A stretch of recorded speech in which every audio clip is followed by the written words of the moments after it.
everyone, I'm Katie Moritz, and today I want to show you one of my all-time favorite exercises to play on the hammered dulcimer. One of the reasons that I like this exercise so much is because it can grow with you as a musician and as a hammered dulcimer player. In other words, you can make this as simple or as complicated as you want it to be.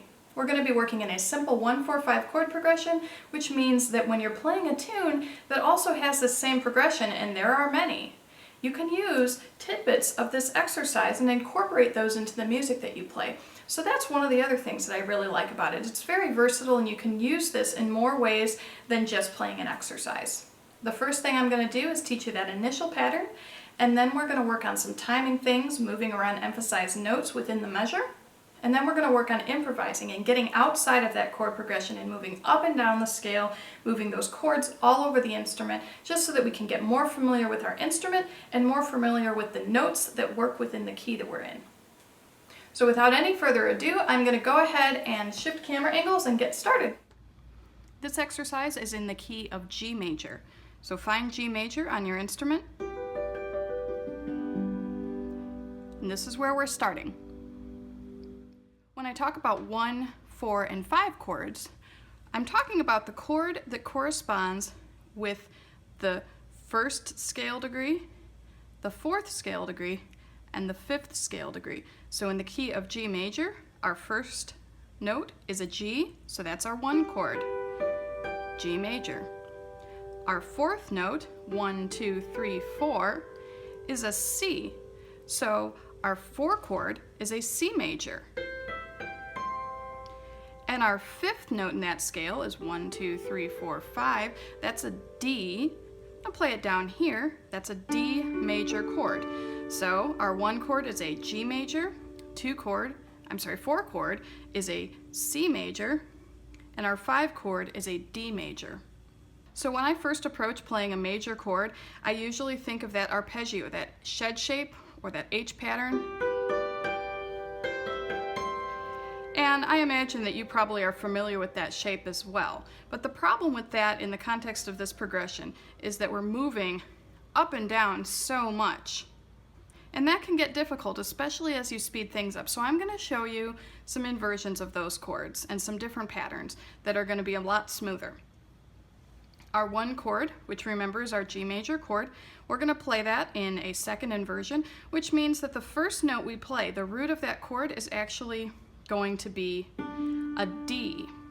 Rather than playing this D down here, I'm going to play the one on the bass bridge with my right hand. So that's my first note is a D. My 2nd note is going to be with my left hand. That'll be the G, almost directly across from it.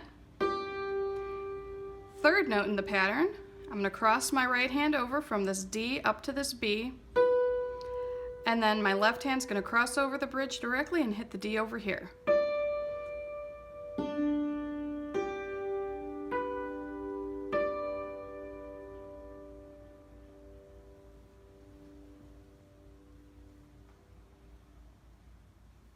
So for this pattern, I'm going to count it as 16th notes, and that sounds a little intimidating, but we're going to do this very slowly. So here's what it sounds like. 1, E, and ah. 2, E, and ah. 3, E, and ah. 4, E, and ah.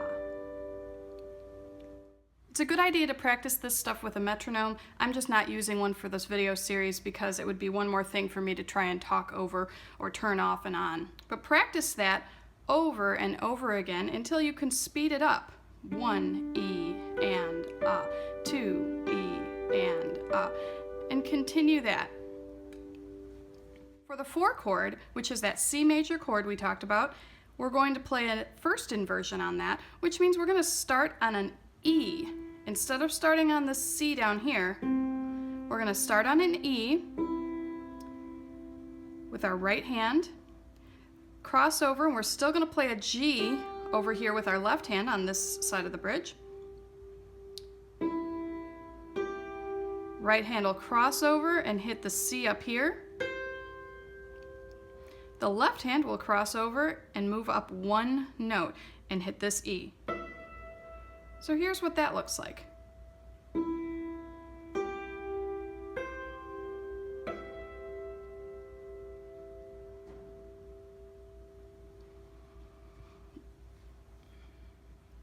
And again, you count that out the same way. 1, E, and ah. 2, E, and ah.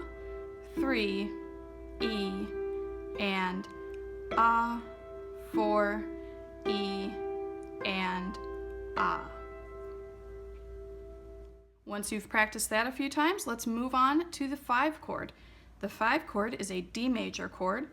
We're not going to play an inversion on this chord. We're actually going to root the chord with the root, which is D. So it's the same D that we hit for the G major chord, this one on the bass bridge over here. That's with our right hand, then our left hand is going to play an F sharp. Right hand will cross over and hit an A, and the left hand will cross over and up one and hit a D. So that sounds like this.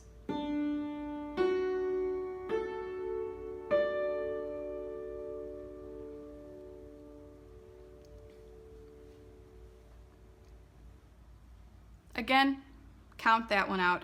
1, E, and ah. 2, E, and ah. 3, E, and ah. 4, E, and ah. So go ahead to the next video to learn the whole progression together.